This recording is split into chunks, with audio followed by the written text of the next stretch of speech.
电饭煲内壁刷油，多倒点油，面包会更脆。接着就把面团上下来回擀成牛舌状卷起来，尽量卷得紧实一些。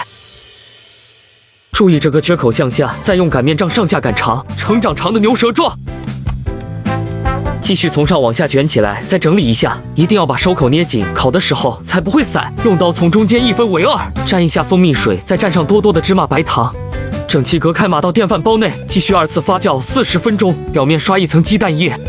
面胚之间挨在一起也不要紧，直接盖，用最快的煮饭模式煮25到30分钟。这时表面和馒头一样是没有上色的，趁热均匀刷上一层蜂蜜，倒过来正面朝下放回锅里，打开盖子再煲20分钟。香甜可口、酥脆柔软的蜂蜜小面包就做好了，表面上色也很均匀，很好看，一个个挨着一撕就分开了，满厨房都是面包浓浓的香气，看内部的组织就知道有多松软了吧。蜂蜜底也很厚，脆甜的，酥。